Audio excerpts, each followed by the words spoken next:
आज Doubtnut app download करें। Doubtnut पर अपने सभी गणित, रसायन विज्ञान, भौतिक विज्ञान और जीव विज्ञान के डाउट्स का करो सफाया। बस प्रश्न की फोटो खींचो, एक ही प्रश्न को क्रॉप करो और तुरंत वीडियो सोल्यूशन पाओ। अभी डाउनलोड करें। हेलो, यहाँ प्रश्न है हमारे पास, निम्नलिखित में से कौन सा पूर्वापेक्षित अंतःशोषण के लिए आवश्यक है ना। यहाँ पर चार मुख्य तथ्य को दिया गया है जो देखना है कि अंतःशोषण के लिए आवश्यक है या नहीं है। पहला है यहाँ पर अवशोषक के लिए में श्लेष्म की उपस्थिति। दूसरा है अवशोषक और द्रव के बीच बंधुता। तीसरा है अवशोषक तथा अंतःशोषित होने वाले द्रव के बीच जल विभव प्रवणता। और चौथा है अवशोषक की सतह पर चर्म उपचर्म की उपस्थिति। तो चलिए जानते हैं। यहाँ पर पूछा गया है पूर्वापेक्षित अंतःशोषण, है ना, इसके बारे में। तो क्या होता है ये अंतःशोषण? अंतःशोषण एक इस विशेष प्रकार का विसरण है। ये क्या है? एक प्रकार विशेष प्रकार का विसरण है ना। क्या होता है इसमें?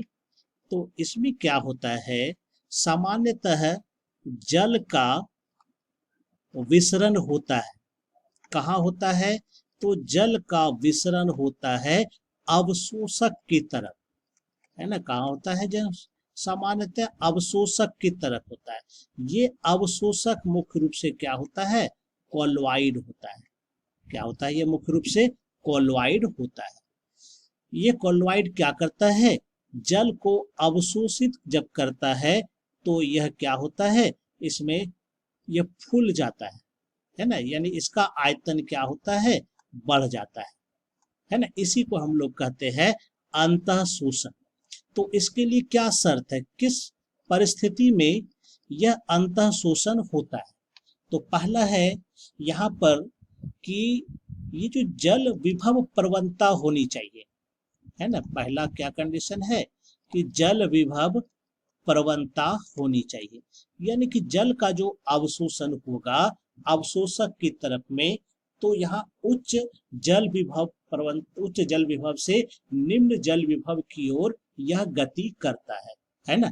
तो पहला तो जरूरी है कि जल विभव प्रवणता हो, है ना। दूसरा क्या हो सकता है?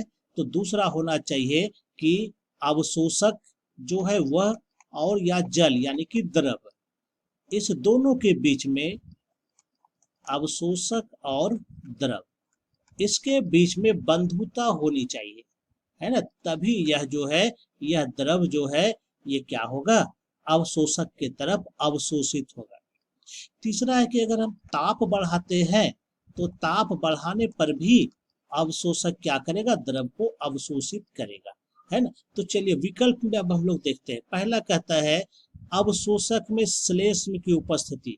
कोई जरूरी नहीं है श्लेष्म होगा तभी अंतःशोषण होगा, ऐसा कोई जरूरी नहीं है। पहला विकल्प गलत है। दूसरा कहता है अवशोषक और द्रव के बीच में बंधुता, तो यह होना जरूरी है ना। इसका मतलब ये दूसरा कथन तो सत्य है। तीसरा कहता है अवशोषक तथा अंतःशोषित होने वाले द्रव के बीच में जल विभव प्रवणता, तो जल विभव प्रवणता का भी होना जरूरी है, ये भी सही है। चौथा कहता है अवशोषक की सतह पर उपचर्म की उपस्थिति, तो उपचर्म की उपस्थिति कोई आवश्यकता नहीं, ये रहेगा तो और अवशोषण होना मुश्किल हो जाएगा, है ना। तो इसका मतलब ये दो सही है। जैसे ये ए है, ये बी है, ये सी है, डी है, तो बी और सी क्या है? ये सत्य है। तो विकल्प में देखिए बी और सी यहाँ है ना, ये पहला वाला जो है यही सही उत्तर है ना। तो उम्मीद करता हूँ आपको ये उत्तर समझ में आ गया होगा। धन्यवाद।